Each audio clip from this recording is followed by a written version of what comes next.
Hi there, everybody. Hi. Hi, all you people. I'm here tonight, and I'm waiting for you to arrive. What? Oh yeah, I've got death playing, so figured I might as well play death tonight since I kind of feel like I might have died. But I just want to make sure that everybody knows that it's ready to go. Let me just get my audience involved. I want to be very, very, very excited. Okay, I just sent a message to my audience saying, get in here. Anyways, I am the normal guy because the Night Mutilator is dead. So since the Night Mutilator is now officially dead, at least for the evening, I have decided that it would be nice to play the Pinball Mountain. Now, the Pinball Mountain was going to be going down to Texas Pinball Festival for the 2022 edition because Immersive Pinball, which is a company that I started up to do this kind of thing, is a sponsor of the Twippy Awards. So we were going to go down there, and we, meaning me, I was going to go down there, I was going to bring the game, but I just can't do it. Because you may not know this, but this isn't my only job. I'm actually a guy who does normal work. I mean, I'm making $1 million every stream based on the numbers of people showing up. But I am just going ahead and having to work for a living. Some of you may know that I worked on Halloween, the pinball machine by Spooky Pinball. And some of you may know that I have worked on this, as well as another game called Gnarly. But besides pinball, I'm an animator for a living. I do video production. I'm a designer. I'm an illustrator. I do sound design, and I'm in a band. It's a lot of stuff to do. And when you don't have a lot of time to go down to the Texas Pinball Festival because you got all the bookings in that 1 week, there's not much you can do about it. You got to work on work. So I don't know if you guys are there yet, but I don't think you are. So I'm sitting here talking to myself, unless you're on Facebook. Are you on Facebook? Oh, there you are. Okay, good. I'm glad to see that you have shown up. I'm usually not that busy, though. That's the craziest part about it all is I was dead with work. I didn't have like a ton of work besides working on Halloween Pinball Machine animations for a while. But it's always in spring because I do advertising work. Like I'm working on stuff for the Voodoo Ranger, if you know what that is. It's a beer.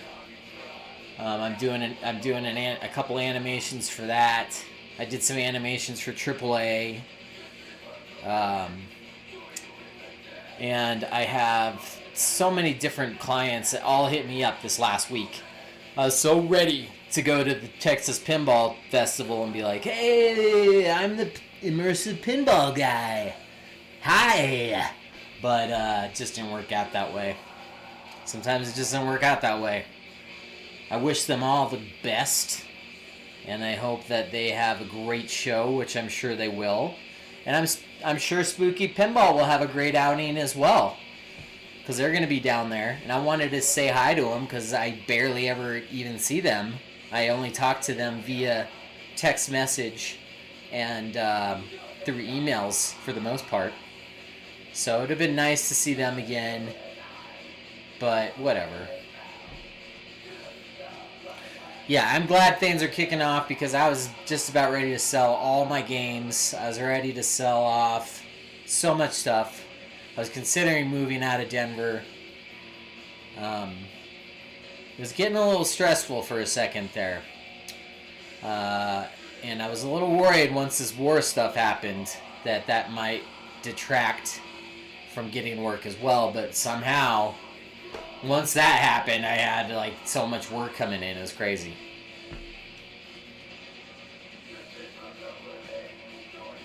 Yes, I'm glad I didn't have to either. It was getting tough. And you know, I'm a pinball operator, so I put games over at Mutiny Information Cafe, and the co-owner, one of my friends down there, he's been in the hospital for the last 2.5 months. And the business has been kind of slow as far as the pinballs go down there. So I lowered the prices to 50 cents a game, and that still didn't get people to come down there.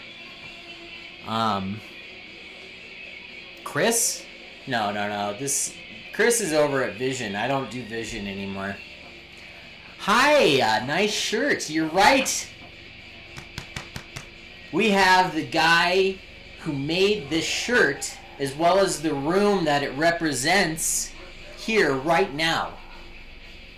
All you viewers, all you crazy old viewers. Meow Wolf. Have you ever heard of Meow Wolf? If you've heard of Meow Wolf, which is a wolf meow, over here in Denver, there's a room that looks like this, where it's projecting on you, and it looks like this, and there's it's amazing. So I wanted to wear this because there's also a secret little thing that we've been working on as well, but I'm not going to reveal all that yet. But we're going to be doing some cool stuff. It's good to see you. I'm so glad you're here. I'm so glad. So the Pinball Mountain, here it is, right? I don't know if I've actually twitched this or not. I think I did back in the day, but maybe I didn't. I have no idea. I can't remember anymore. I can't sing that. You sing it. You've already sang it. I'm not going to sing. I only sing if it's shoegazer music or industrial music. If you don't know, I'm in a shoegazer band, but you know that, Don. You know. Justin, you know that. And we're in the middle of working on our album right now. We got a new album on the way for A Shoreline Dream. It's in the works. So yeah, I try to keep myself busy because as an independent freelancer / business owner, you do have a lot of downtime, and you will go insane, as I sometimes do when I don't have enough work. So what I do is I regulate it by making all these different cool little projects to keep my sanity. Not to try to get famous or try to do anything like that, but just to keep myself occupied on some other new kind of art. You know what I mean?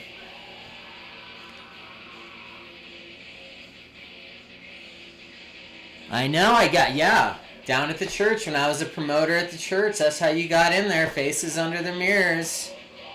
You guys were there. That was pretty fun. That was pure drama.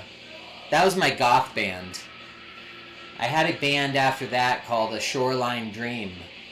Go Spotify it. You know about it, I'm sure. Maybe. I don't know. Maybe you don't. Some of you do, some of you may not. But I was in a band that we did tours. We were on KXP. We were at South by Southwest every year. We did all sorts of crazy stuff. Oh, you saw us? Yeah, you know. That's what I was saying. I thought you knew what that band was. So we still do that band. That band is the longest living band. I've been doing it since 2006. As you should love shoegaze. Shoegaze is a very good genre, and it was something I didn't think that we were making, but it turned out to be that way. Because back when we started, there was a magazine called Filter Magazine, and Filter Magazine thought we were like the next Slow Dive. and they put us in all their stuff and put us in Urban Outfitters and put us in Landmark Theaters and put us in all this stuff. And it was amazing, and we were like blown away. And I was just like, I didn't know we were making shoegaze, but I love that music, and it was definitely an influence.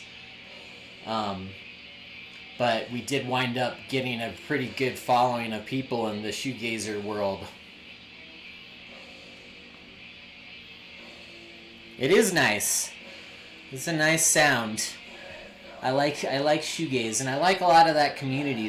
Those people are pretty awesome, super supportive. There's a radio station called DKFM that was like a huge thing for us. East Village Radio basically got us started out in New York, and they would play us constantly. And we actually went out there and played on their show and did an interview and played shows out there.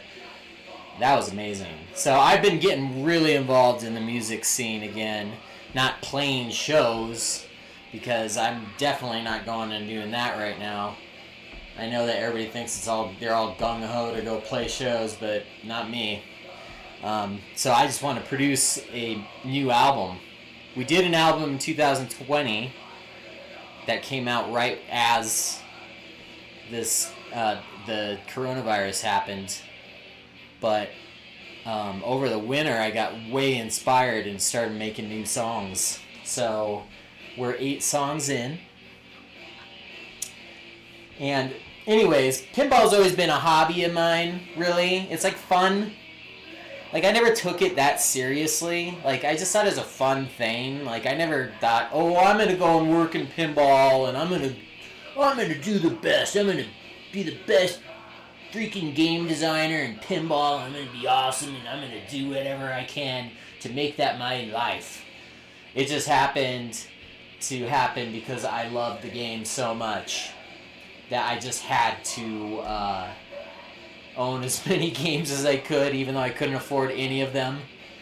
And I still can't. That's why I never have kept any of my games. I'll like have them for a little while, then I'll sell them off. And I'll have one and I'll sell it, because these games are ridiculously expensive. I'm not like a millionaire. I mean, I worked in advertising, so there you go. Those people don't make millions of dollars.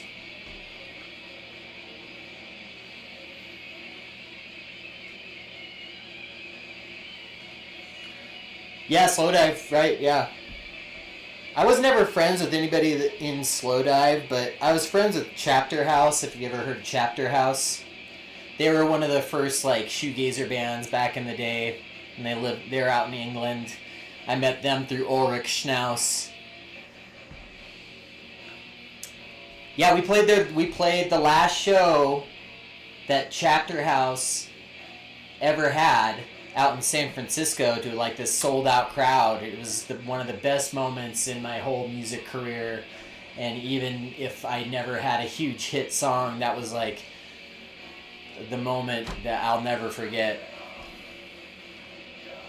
It was amazing, and it's like so long ago now. It was like 2011. And it just makes me sad, kind of, at the same time, because I want to do that still.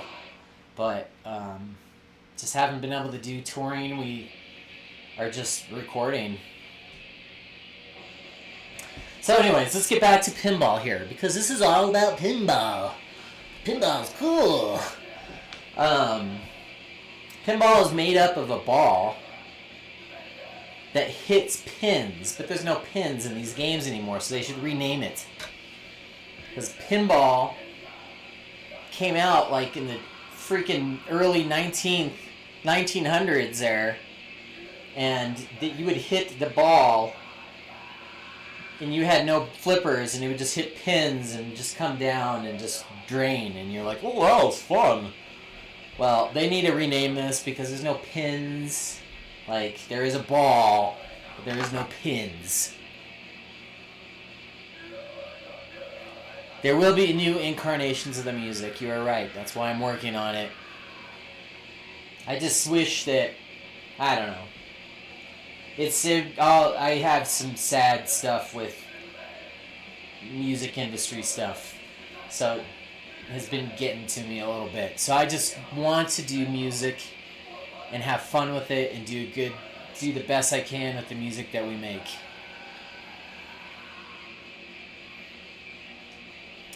It's not like, yeah, pachinko is basically, it's got all the pins in there, so you can call that pinball. That could be pinball, but there's no pinball here. There's no pin. Even this game, the only pin, there's no pin. Sometimes I'll put a pin in the middle here that I'll bounce off of, a little post that kind of looks like a pin, but other than that, there's no pins in here. Where's a pin? What? So this game, anyways, let's get back to this game, because there's going to be more of these kinds of games. ImmersivePinball.com. Go and check that out. We have made 2 of these games, and this was the very first one.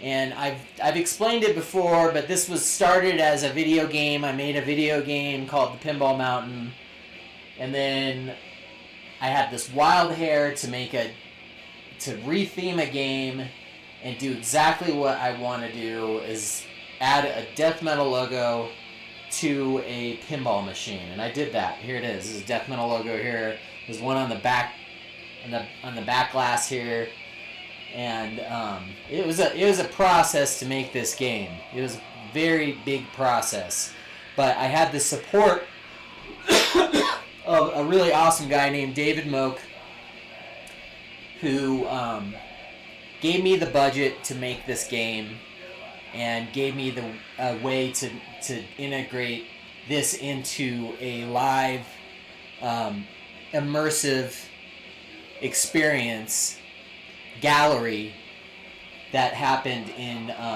January. Yes, David Moak is the guy, and he's the coolest. And so he gave me the chance to make 2 of these games. I worked on the second game called Gnarly with an amazing artist, Debbie Clapper. And she, hers is awesome, because hers is like got this. Her whole idea is to make the game more than just the game within the game, but more like an immersive experience. So like this one has a couple different tricks up its sleeve, and I usually put this in its own environment. So because I do an event called Horror House Fest, and Horror House Fest is a haunted house with pinball machines in it, and every room was themed on the game that was in it. So it was immersive, because I had actors, there's music, there's a vibe, there's like a crazy thing that's going on, and that really got me into like, how can you just make a game on its own be that same thing? So like this one, you hit a certain shot and you'll hear a sound across the room, and lighting would go off and it gets all crazy, and it's a hard shot. It's one of these shots I'm not going to show you. One of them is hard to hit. Maybe I'll hit it when I try to play this game. Yes, Debbie Clapper has worked with Cashflow here many, many times, and that's how I met her, was through you. Isn't that lovely? So it's cool that I was able to try this theory out of adding immersive elements to a game. It's funny because now it's so commonplace for modders and the pinball community to make these immersive kind of things. Back when I started, I think I was like the only one really doing it. I would go to pinball shows, nobody was like making games and like adding an immersive element around it and like putting it in an environment with props and actors and all this stuff. But now it's everywhere, and I kind of feel like I got lost in the shuffle of it all, which is sad a little bit, but I know that it happened We did it for 10 years. We're still kind of doing... I don't know when I'm going to do the next Horror House Fest. Hopefully someday. It's so hard to do it. But this is a lot easier because I can do it within my own environment. I can make my own game. There's another one over here that we're going to be working on. That my lovely friend here, my best friend, Justin Cashflow, has funded to make another immersive game. So we're starting that up. It's going to be awesome. You're going to love it. I hope. I know we haven't played any games yet tonight. I don't really... To me, pinball is like an art form. I've never been the kind of guy with pinball where I'm trying to win or be like a pro or show off my pinball skills or anything like that. Even though I am pretty good at it, I don't really like exploit trying to do that or feel like that's really a thing. I think that's why I don't really like go out there and do leagues and stuff. Even though we've started our own league now over at Mutiny Information Cafe, as it's been saying here. And you should come down. First Friday of every month. I have those same actors, at least a couple of them, from Horror House Fest that show up, and we have a really good time. First Friday, it's from 7:30 till 10. You just pay a one-time fee to get in, $20, and you can play for the whole night, and I give out prizes. I've given out pinball-related prizes, horror-based prizes, video game stuff, collectibles, whatever. That's always been our thing at Horror House Fest, is we'd always give out like crazy, fun, weird, hilarious prizes. Because to me, pinball is always about having fun and it being hilarious and being weird and just having a good time. Not like, I'm the best in the world, I need to put my headphones on and show you that I can kick your ass. So it's always about, like, I just want normal people to play, and I want normal people to win. So if you come down the first Friday every month, we're doing that, and it's all about having a good time. And just trying to get people reintroduced to going back out to the arcades. I mean, I know a lot of people are. I mean, nobody cares about coronavirus anymore. But I do. You can watch some of the streams of those last shows, and you can see what it was like. Even though it's weird to Twitch a show like that, just because it's like too long of a Twitch, and I don't host it the whole time. I don't like sit there and host the Twitch session. I host the people that are there, but if you come down, you can experience it for yourself. It's a crazy fun experience. So let me change the record here real quick. I need to flip it over. We just heard side A of Death, Scream Bloody Gore.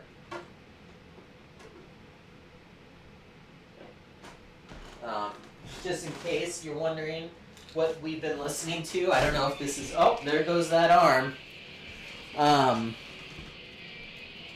Let's take it out of here so it's not so shiny. It's still shiny, but there you go. We're listening to Death, Scream Bloody Gore. This is actually the very first death metal album ever. So I always cherish it, because without death, there wouldn't have been death metal. Well, there probably would have been some form of it, because somebody would have been growling into a mic. Let's re-hang this up. This is what just fell from the rafters. I live in a haunted house. I don't know if you know that, but I do live in a haunted house.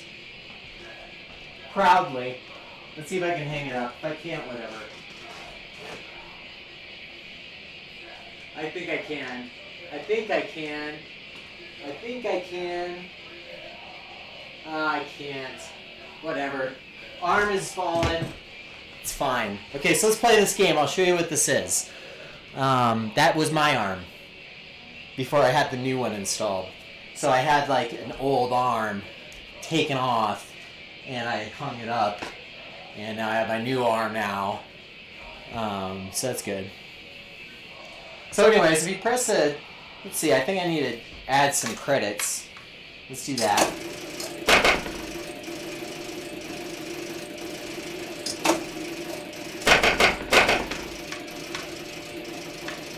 Hold on 1 second. That's not a good sound. Watch, we're not even going to play it tonight because it's busted. Which is probably another good reason why I didn't go to the Texas Pinball Festival. Hold on 1 second.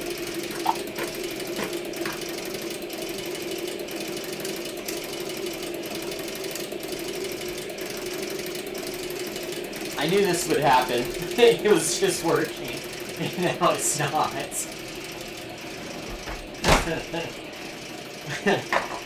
What do you say about that? Let's turn off. Sometimes when you turn off a game, then you turn it back on, it'll work again. Let's see.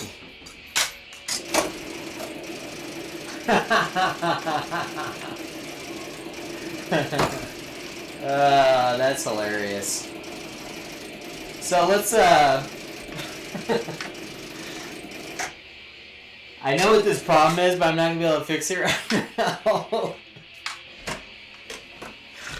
Isn't that hilarious? So you can let's just continue this interview session. Here, I'll show you what happens when you hit the crazy target, because you don't need to see everything working here. Let me tell you more about this game, really, more than anything. All of this playfield, this used to be called a game, the Cherry Bell, which is an old game. It's an old electromechanical game, as you could hear from the sounds there. Let's see if I can start it. Still won't do it. That's too bad.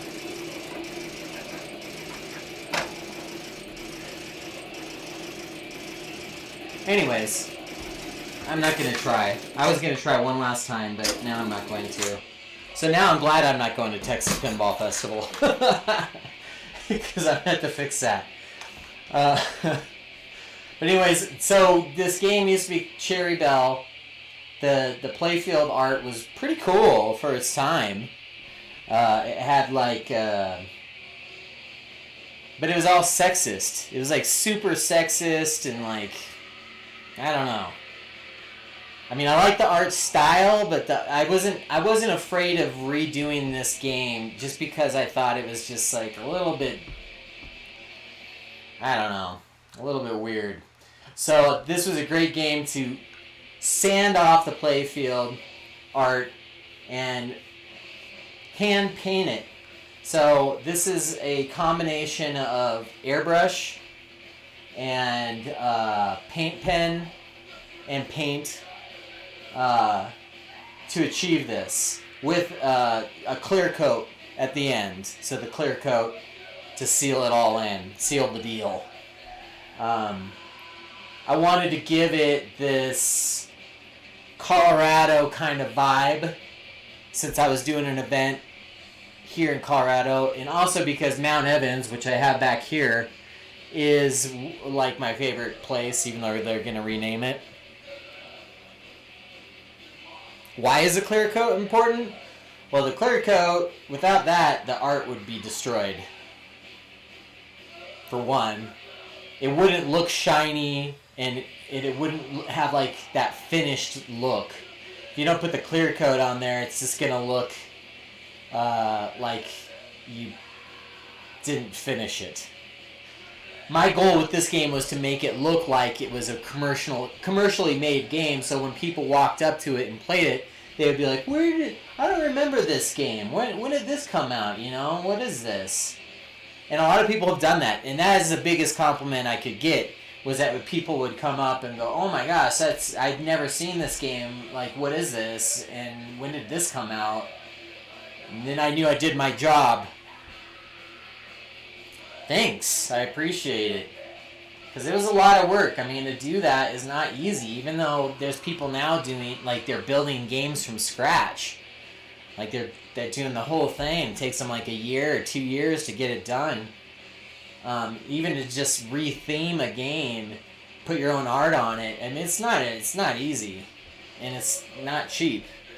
So it's gonna take time, and if you're gonna be, you got to be an artist too if you're gonna do it like this, because not to toot my own horn or anything, but I didn't want to have to restart again because I screwed up.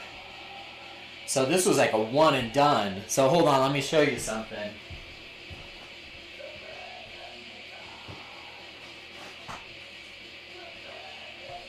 I feel like I'm at the Texas Pinball Festival, and this is what I would be saying to people, is all what I'm telling you right now.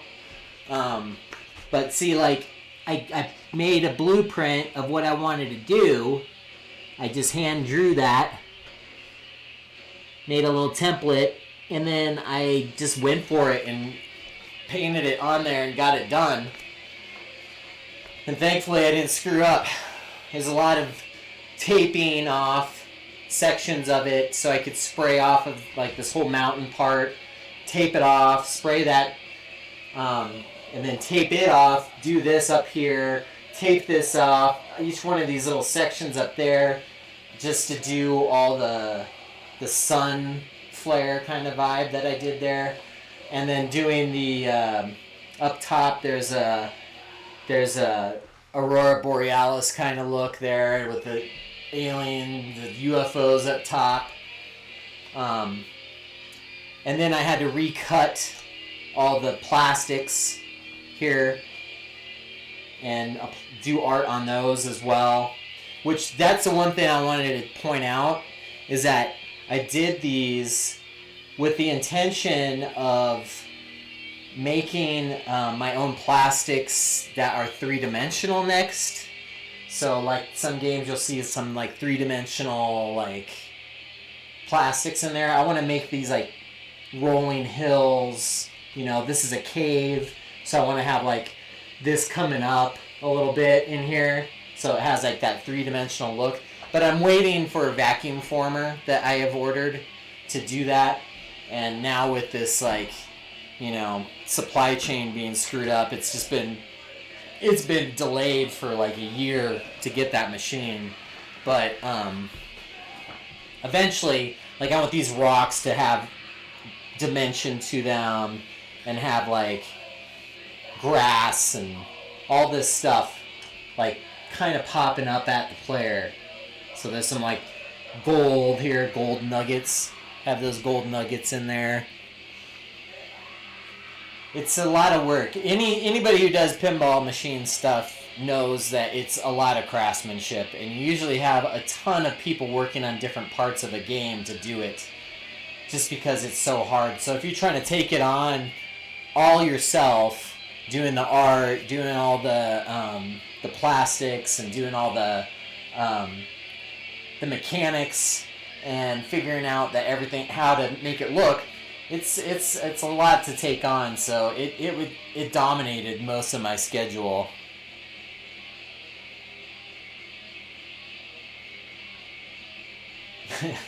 I always have a hard time tooting my own horn, because I feel that we live in a culture of people that overly brag about things right now and try to show off.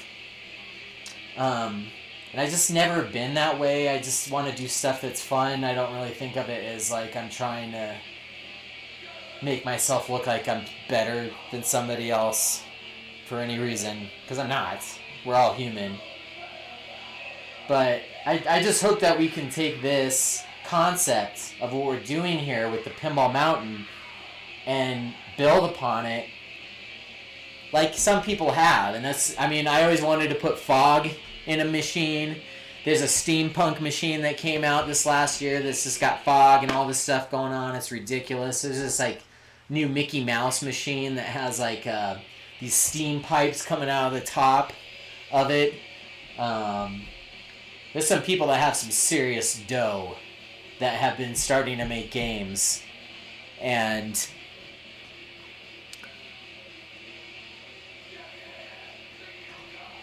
it's something you need to have a lot of money to do some things. I interviewed this pinball designer who works at Jersey Jack Pinball. Oh, there you are, Peter. This is the guy who knows how to clear coat like a champion. If you see the other game that we made, Gnarly, that game is, the playfield is just so smooth and so shiny and so awesome.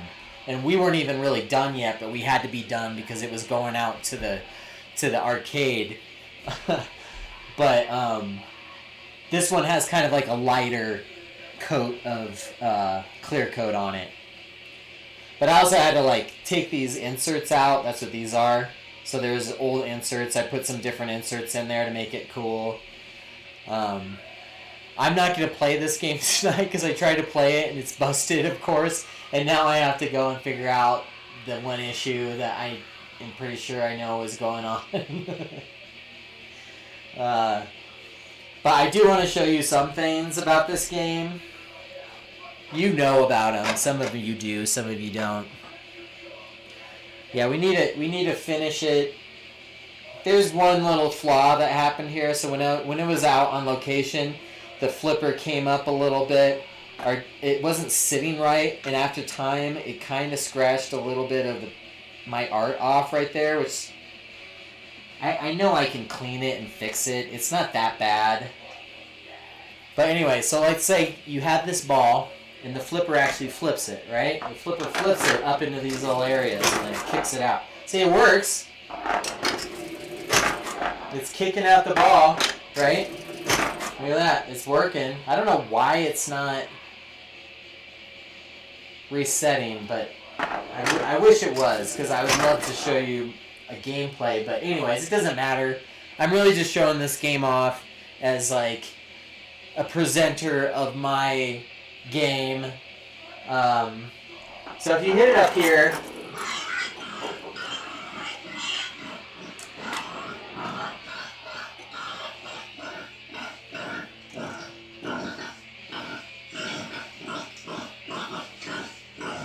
looks like there's a pig in there. So there's a randomized sound that happens when you hit that. I didn't realize when I put it out on location that one of the randomized sounds I put in there was a machine gun sound. And oh my god, that's not a good idea to put that in there. In a venue. I guess some people really freaked out about that. But, so every time...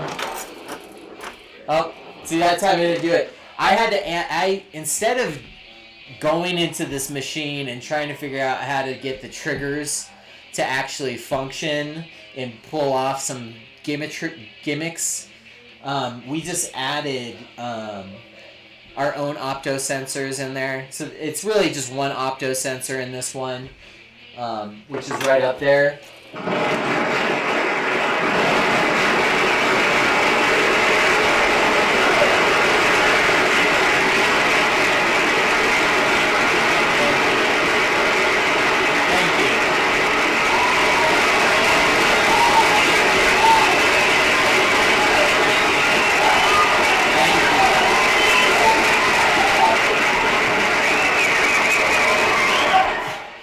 Sometimes a crowd just doesn't know when to stop cheering.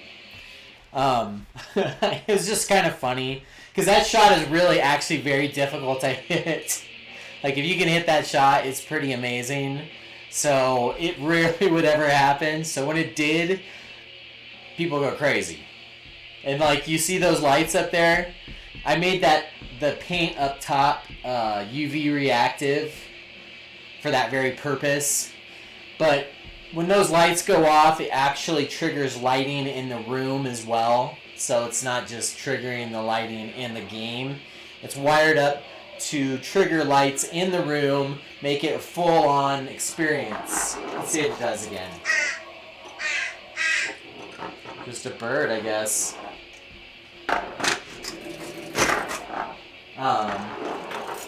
It's not going to do it that time because it was still going. I thought people would hit it that many times in a row anyways.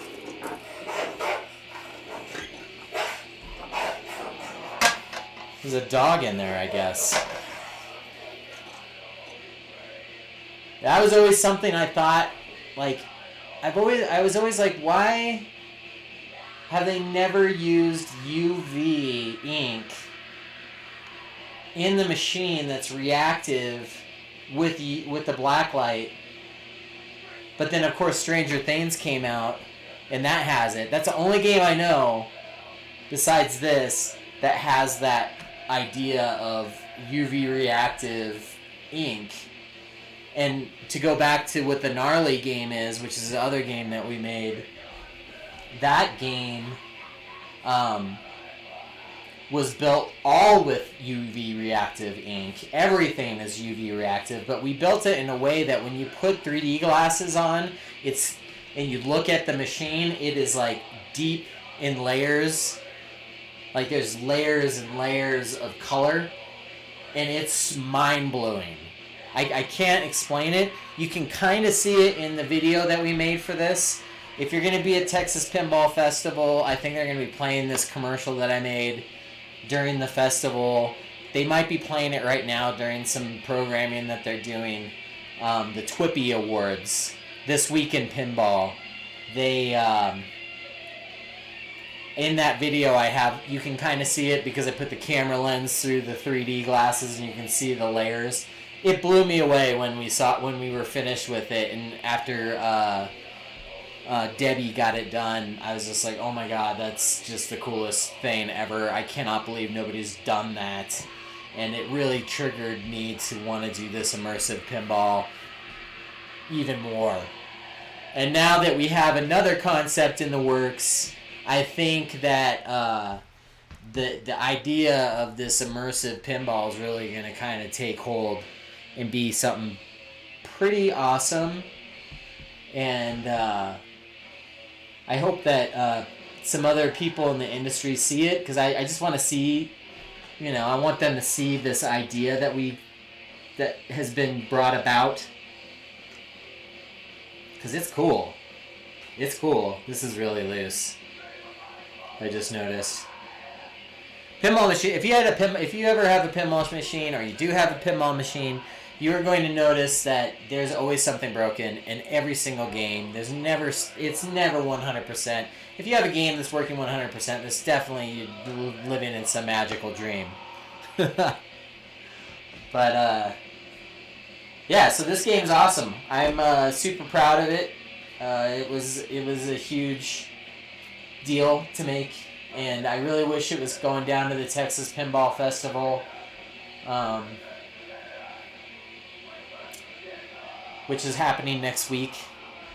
I was signed up to be there, as I said, and it was heartbreaking for me to cancel it, but it's really difficult for me to do it solo too, to go down there and bring this down there.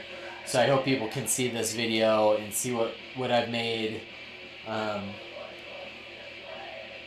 know that there's another level to go that I want to go with this.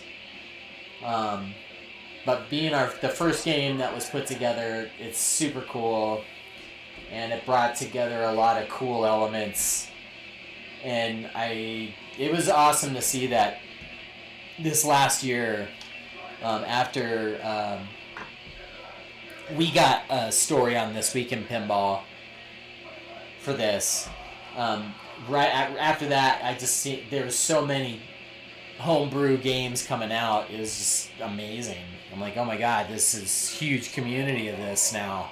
It's ridiculous. It's so cool, and they're very, very. There's some very good stuff going on in that world. You need funding, for sure, if you really want to pull it off. And without people like David Moak or Justin here, it's hard to do, because it's just, you got to be dedicated to it. But it's done. It happened. This is the Pinball Mountain. It won't be at the Texas Pinball Festival, but it'll be there in spirit. And I'll be there in spirit. And I'll probably wind up just crying for the whole week over it. I'm sure I'll probably be not in a good mood about not going. Um, but that's life, right? That's just life. I have to make money, and I gotta take care of my clients right now, and there's some important stuff to get done, and I don't have anybody else to help me go do that at the Texas Pen. If I had somebody else who could help bring it down there, then that would have been awesome, but I can't hire a staff for this yet. Someday, maybe. That's why, I work for Spooky Pinball, and I could see what they do, and they started the same way. I mean, it was just Charlie making a game. It's probably really hard for him to figure out how is he going to go on tour with this thing. How is he going to support it?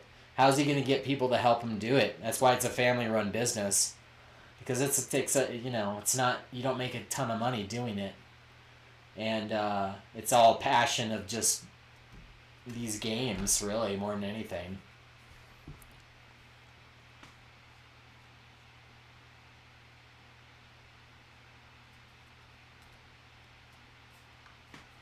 I'm trying to kick ass. I just wanted to get more involved in the pinball community, because I felt like, even though I was doing Horror House Fest, every time I do that, I was an actor, so I didn't really get to talk to people that much about like what it is that I'm doing and why I'm doing it, and what the goal is. And I thought that the Texas Pinball Festival was going to be a good opportunity to do that. But I have really good friends in the Colorado world too. So the Rocky Mountain Pinball Showdown has always been my place to show off this stuff. So I'm hoping that they do it again, and I can do that and show this off there. I showed it off at the last one, but once again, I was an actor. I couldn't really do anything but act and manage the event. But I'm gonna get all super emotional about stuff, so I gotta get going. But this is it. This is a Pinball Mountain, guys. I'm glad you joined me on this voyage. And I'm glad for you guys who have helped me make this thing happen. It doesn't seem like much because it's just one game, but it's a big deal. So I'm going to let you go for the evening because I got to go and get back to work on this Voodoo Ranger animation I'm working on. And I'm also working on Halloween still. You may be wondering, some of you may not. I know that, Pete, you have a Halloween machine coming, and I hope that they're calling you soon, because I heard that they're almost at your number. They should have called you. But, yeah, I gotta finish Halloween, too. I have to finish the final mode of that game. So I have one more mode to do on Halloween. And then I'm going to get started on the next game that Justin has funded. And I want to get going on that, but first gotta work on the clients and make some money. So it's been awesome having you guys here, and every viewer is an awesome viewer in my book, and I'm glad to have been able to experience the viewership of Twitch. And I hope that you guys keep playing pinball and loving it. And we'll do this again, okay? How long did we go tonight? Look at that. I mean, we went for 50 minutes. That's a long time for me. I usually only do a half-hour session. You guys have a great night, too, out there on the East Coast. And, congratulations to you, Justin, on everything with the Vegas trip. That was awesome to see. And hopefully we will talk again very soon. I want to show more games off to you that we're building and show you what immersive pinball can be. So let's keep it going. I love you all, and I hope you have a great night. We'll talk to you this weekend, and we'll talk to you next time. And make sure to come to Mutiny Information Cafe if you're in Denver, and I know you will, Peter, for the Mutiny Pinball League first Friday. All right. Well, thanks again, and we'll see you guys soon. I'm over and out. I'm the normal guy. Goodbye.